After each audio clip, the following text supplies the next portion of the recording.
¿Cómo andan amigos, teófilos, teófilas? Vamos entonces a seguir con el tema que nos atañe, que es justamente Jesús entrando en Jerusalén, lo que nosotros conocemos como el Domingo de Ramos, para entender un poco de qué se trata hasta el momento en que Jesús es traicionado por los suyos, que va a ser lo propio que van a tener que hacer ustedes en el trabajo que les envíe. Me voy a achicar, vamos a ir nuevamente al texto que estábamos viendo, que preparé para esta clase. Vamos entonces al capítulo 11 de Marcos. Vamos a leer el texto que está entre el versículo 1 y el versículo 11. Algunas cuestiones particulares con respecto a lo que viene. Ustedes saben que los evangelios son textos, todo texto tiene un género literario y tiene una estructura literaria.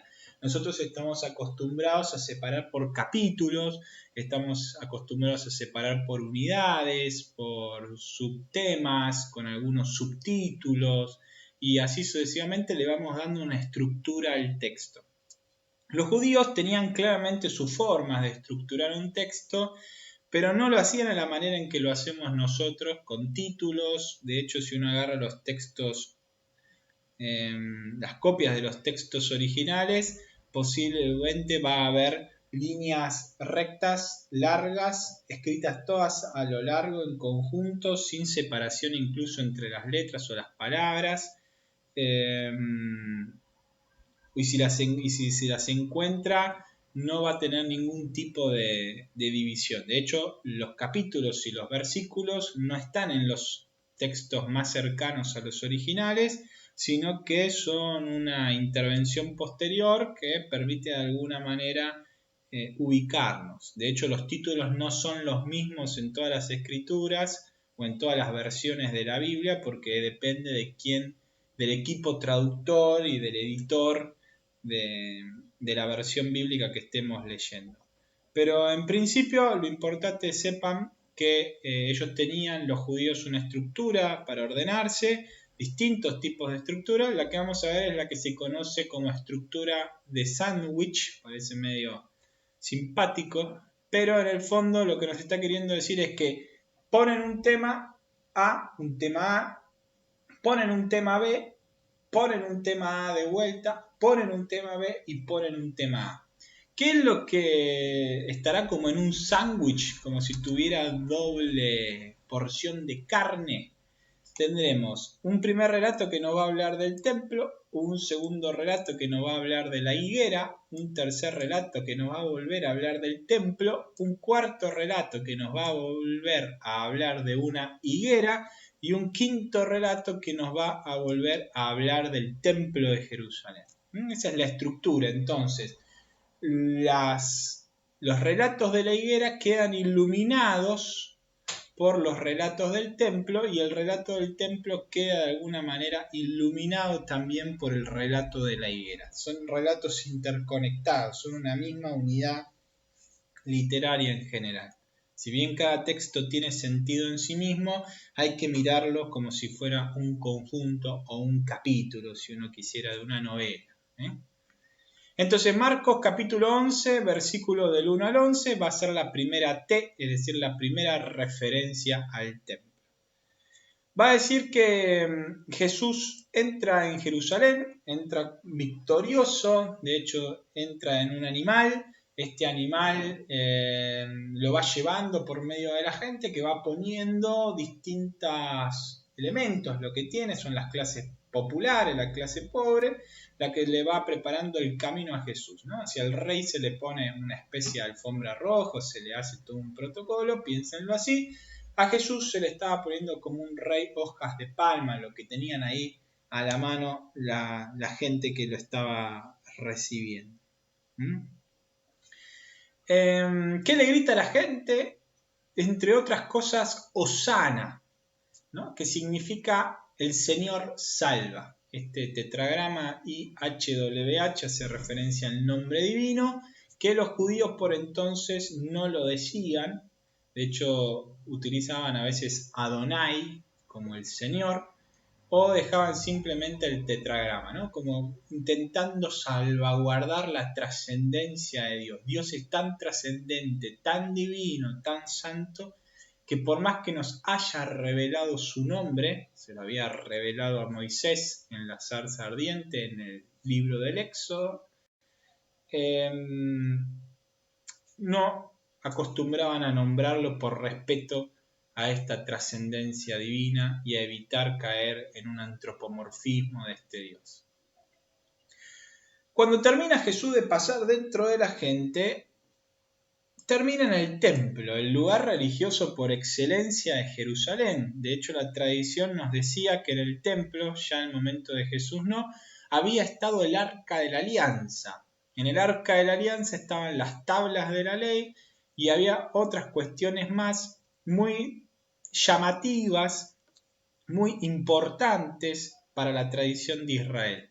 El Arca de la Alianza incluso iba delante de ellos en muchas batallas y mientras el arca iba pasando, los enemigos iban cayendo, los enemigos eran vencidos porque era Dios el que batallaba en medio de su pueblo y adelante de su pueblo.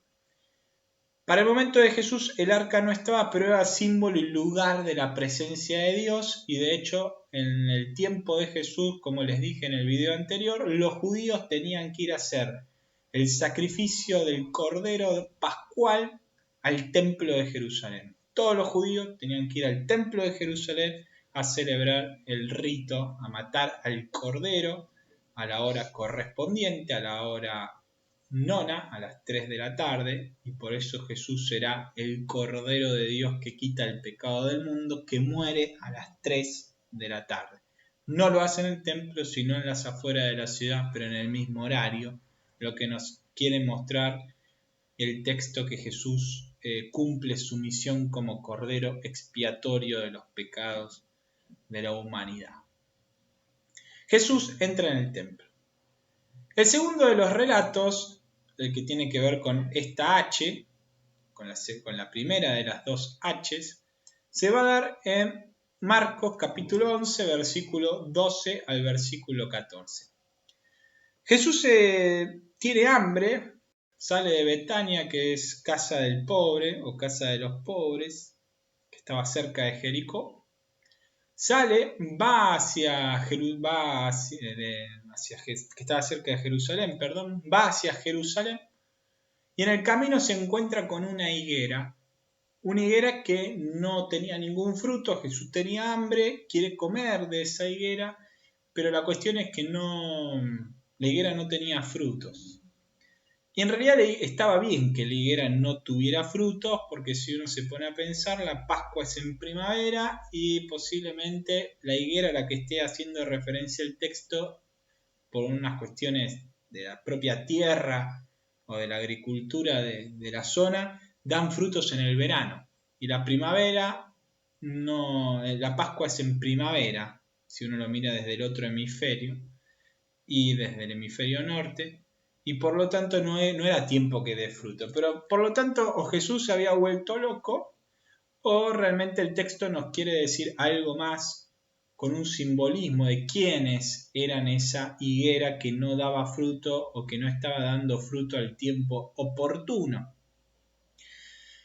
La verdad es que la higuera es un símbolo de Israel. Israel suele simbolizarse muchas veces como plantas, como árboles frutales, ¿no? Como árboles que fueron plantados en un jardín. Recuerden el texto del jardín, por ejemplo, donde hay árboles, ¿no? Entonces Israel se llama a sí misma higuera en algunos casos, la viña con respecto a las uvas en otros casos, y así sucesivamente, ¿no? Como un pueblo que está destinado a dar frutos. La cuestión es que Jesús, cercano a Jerusalén, da la sensación de que hace la reflexión y dice, o quiere mostrar que Israel, el pueblo judío, no había dado el fruto y que no lo iba a aceptar como el Mesías correspondiente, no iba a aceptar el gran mensaje que Dios le tenía preparado. Le hace una especie de maldición a la higuera, la maldice y la higuera empieza a secarse. Entonces Jesús sigue su camino hacia Jerusalén para entrar nuevamente en el tercero de los relatos, que es la segunda de las 3 T, la T del medio, que se nos da en Marcos capítulo 11, versículos 15 al versículo 19. En este texto vamos a encontrar que Jesús expulsa a unos vendedores y compradores del templo, vuelca las mesas de las personas que cambiaban el dinero en el templo y da vuelta a los puestos de los vendedores de paloma. Y les dice a la aristocracia sacerdotal que el templo en realidad era una casa de oración y que esa era la voluntad de Dios y que ellos la habían convertido en una cueva de ladrones. Y a su vez también esto generó, por lo tanto, que los sumos sacerdotes y los escribas buscaran la forma de matarlo. Pero se va a empezar a aparecer una frase en el texto, en la narración, que va a ser recurrente hasta el momento en que lo apresen, hasta el momento del juicio de Jesús, donde todo empieza a tergiversarse con la traición que empieza a gestarse con Judas. No lo podían agarrar porque le tenían miedo a la gente, porque Jesús tenía una gran popularidad entre la gente, de hecho lo habían recibido en su entrada a Jerusalén, en el primero de los textos que vimos, pero sabían que no les convenía lo que Jesús tenía para decir. Algunas reflexiones. El templo, como les dije, era el lugar por excelencia. Los cambistas hacen referencia a aquellas personas que cambiaban las monedas de los pueblos cercanos por la moneda del templo. El templo tenía acuñada una moneda propia, tenía un tesoro propio y por lo tanto cambiaba el resto de las monedas de los pueblos cercanos a las monedas del templo con los que la gente compraba las ofrendas, los sacrificios, los holocaustos y pagaba lo que tenía que pagar para poder hacer su rito. ¿Bien?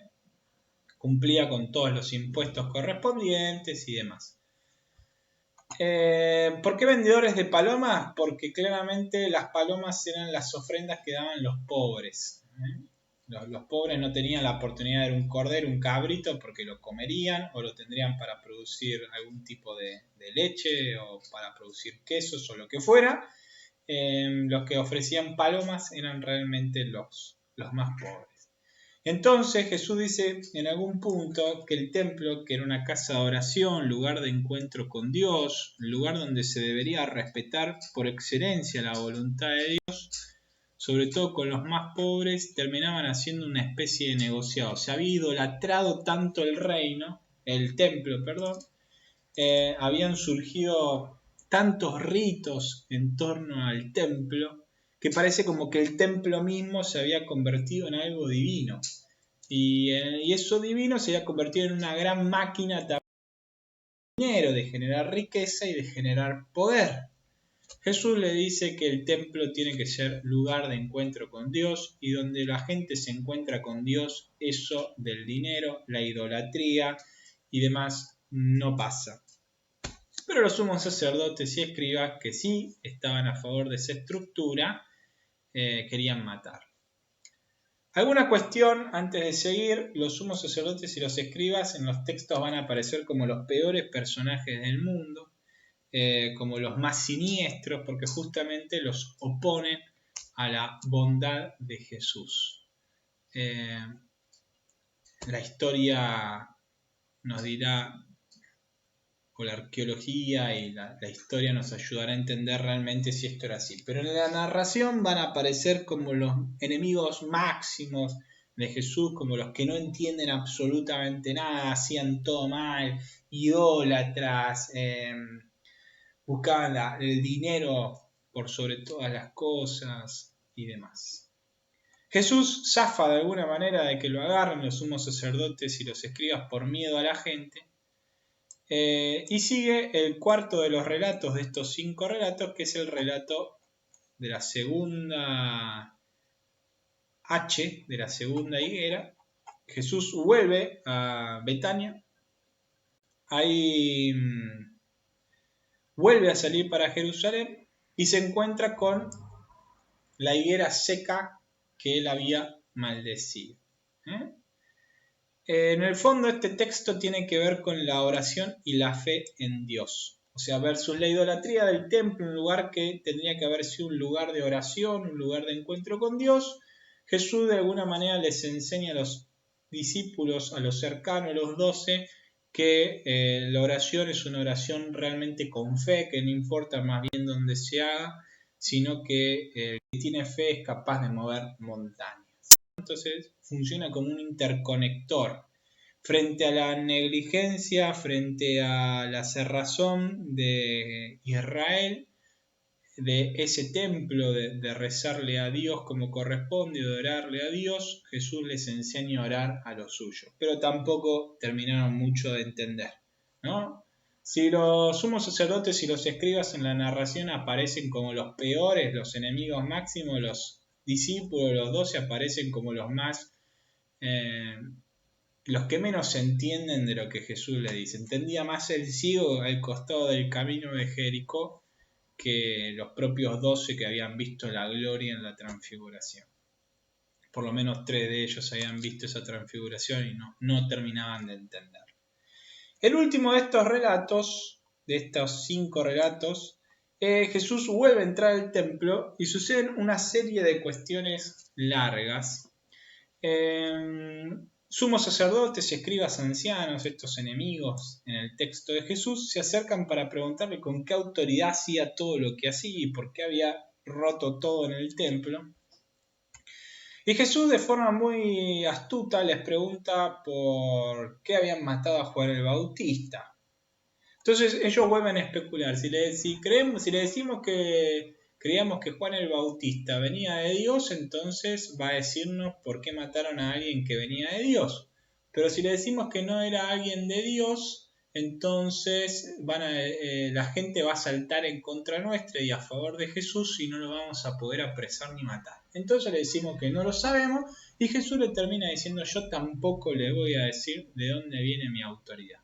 Pero les tira una narración, les dice una narración que es lo que sigue, capítulo 12, versículo del 1 al 12, que es la famosa parábola de los viñadores homicidas.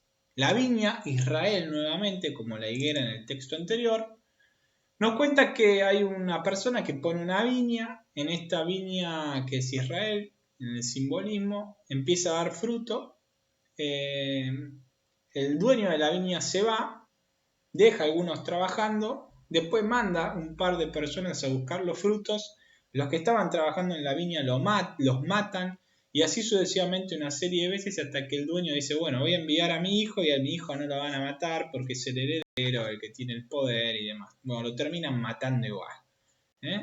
Entonces entendieron claramente los sumos sacerdotes, la aristocracia de aquel entonces del templo, el mensaje de Jesús, y trataron de detenerlo, pero nuevamente aparece este tema: le tienen miedo a la gente, entonces lo dejan ir.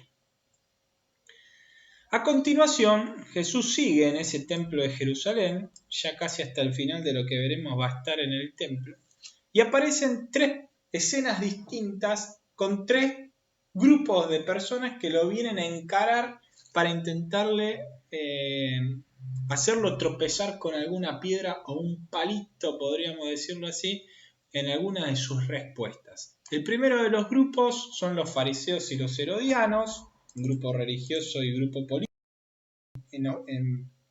separados, enfrentados, pero por esta cuestión para el mal se unieron. Intentaron cazarlo, en alguna palabra nos dice el versículo 13. Entonces, ¿cuál es la primera de las tretas? Desarrollo la primera, las otras si quieren las pueden leer, porque esta es la más conocida. Le preguntan a Jesús si es lícito pagarle al César los impuestos. Entonces Jesús le pide un denario, la moneda del momento, y en el denario de un lado teníamos la cara del César y una inscripción que decía Hijo de Dios. Entonces Jesús astutamente les dice: dar al César lo que es del César y dar a Dios lo que es de Dios. Lo que está queriendo decir Jesús es lo siguiente. Por un lado no queda mal porque le dicen dar al César lo que es del César. Uno podría interpretar: bueno, paguen los impuestos al César. Pero en realidad lo que Jesús estaba diciendo también era que en realidad el único hijo de Dios no era el César, sino que era él, y que el culto verdadero a Dios había que dárselo a Dios, no al César. Era una aclaración en contra del culto al César, a la idolatría desde una perspectiva judía al César. De hecho, los judíos habían ganado esa oportunidad del pueblo romano de que les permitían adorar a su propio Dios y no tenían que rendir o participar del culto del imperio. Entonces Jesús nuevamente con astucia, ¿no? Los textos nos muestran un Jesús astuto todo el tiempo que sortea todas las pruebas que le ponen por delante diciendo la verdad, ¿no? Como que tiene una sabiduría distinta y el peso de la verdad misma se impone sobre cualquier tipo de trampa que le intentan hacer. Viene otro texto donde se enfrenta contra los saduceos, otro de los que aparecen como sus enemigos, son cuestiones más teológicas, que los saduceos no creen en la resurrección de los muertos y Jesús sí, se pone del lado, entre comillas, de la escuela de los fariseos, aunque no hay por qué asociarlo a Jesús como un fariseo ni a esa estructura farisaica, pero sí con el pensamiento, era más similar a ellos que a los saduceos. Y por último se acerca un escriba que le pregunta cuáles son los mandamientos más importantes y Jesús le termina diciendo el mandamiento del amor a Dios y el amor al prójimo como indisociado, ¿no? De hecho, Jesús le responde el segundo mandamiento cuando el escriba le había preguntado solamente uno, cuál era el principal de los mandamientos. Como diciendo, están asociados, no se puede separar el amor a Dios y el amor al prójimo. El amor es superior a todos los holocaustos. Cualquier sacrificio no tiene valor ante un gesto de amor, ¿no? Y el texto termina diciendo, nadie se atrevió a hacerle más preguntas. Estas tres tretas que le pusieron a Jesús, ninguna lo logró atrapar y por lo tanto la gente ya no le quiso preguntar absolutamente más nada. Algunas cuestiones finales. Jesús sigue en el templo un tiempo más, sigue enseñando, ya cuando no le hacen más tretas, Jesús toma su lugar como corresponde de maestro de la ley y empieza a enseñar, lee las escrituras, se autoidentifica como hijo de David y a la muchedumbre le agradaba, ¿no? Esta idea de que los saduceos tenían miedo de atrapar a Jesús porque tenía fama entre la gente, mientras que la gente realmente seguía a Jesús, o eso nos dice el texto. Si uno sigue leyendo, se encontrará también en dos textos que están contrapuestos todavía dentro del templo, que es muy interesante porque nos narra lo que los escribas les gustaba hacer, orando para que la gente los viera, le daban todos los impuestos que tenían que hacer en la ofrenda y demás, pero Jesús les muestra a una señora viuda, pobre, que iba a dar todo lo que tenía, ¿no? Entonces nos muestra en alguna forma que el sacrificio que le agrada a Dios es la propia vida vivida según su voluntad en entrega hacia los demás, ¿no? Eso vale más, entregarse a los demás y vivir por los demás, al servicio, vale más que cualquiera de las cosas que nos sobran. Los fariseos, los escribas, los sumos sacerdotes se mostraban como aquellos que cumplían el rito, participaban de ese templo que Jesús pateó el tablero, pero en realidad no ofrecían el verdadero culto a Dios, es un culto existencial. De hecho, ustedes van a ver que Jesús no hace ningún rito en la cruz, sino que muere. Es un culto existencial. El culto cristiano es un culto existencial. Es una vida vivida, eso es lo que se ofrece a Dios. La propia vida, vivida día a día según su voluntad y no un rito que compara las fuerzas en la naturaleza ni nada por el estilo. Y después, adelanto algo, simplemente lo digo porque quizás se lo cruzan al seguir leyendo, Jesús sale del templo y da un discurso de índole escatológico apocalíptico. Algunas cuestiones para interpretarlo Cuando se habla de escatología se habla del fin de los tiempos. Lo escatológico es lo que pasa al final del tiempo. Y lo apocalíptico es un género literario que nos habla de esperanza. Dice un mensaje para el presente hablando de un futuro esperanzador. Como queriendo decirnos lo siguiente. Si el final está asegurado y es un final de victoria, tranquilo en tu presente a pesar de las pruebas que estés pasando, porque el Señor te va a venir a ayudar y vos vas a gozar de esa plenitud porque la victoria ya está asegurada. Confía en Dios porque la victoria está asegurada. Es un mensaje para el presente más que para el futuro o que adelanta cosas del futuro, etc. Es un género literario. Es un mensaje que está pensado desde la teología del libro de Daniel. Si el verdadero Israel soporta las tribulaciones que tiene que soportar, de hecho el templo va a terminar destruido en el año 70 después de Cristo, y aguarda el momento de la salvación de Dios, al ver la salvación los paganos van a creer, y al creer van a glorificar a Dios, que es la voluntad de los judíos, y la voluntad del cristiano también, de que la gente conozca a Dios y lo glorifique. Entonces la teología que estaba por detrás de este discurso es esta, ¿no? O sea, miren la victoria que ya está asegurada, futura, y entonces en el presente aguanten porque es parte del proyecto de Dios que ustedes aguanten porque Dios los va a salvar y la gente va a creer y se va a convertir. El texto nos habla también de la venida de un rey trascendente, de un rey espiritual, no el Mesías que esperaban político. Nos habla de prodigios cósmicos, que son los signos de la intervención poderosa de Dios, así hay que verlos como signos de esa intervención, no como sucesos que van a pasar, de que los cielos se cierran, los planetas se mueven o las piedras explotan, sino más que nada son símbolos de que Dios va a intervenir con poder en la historia.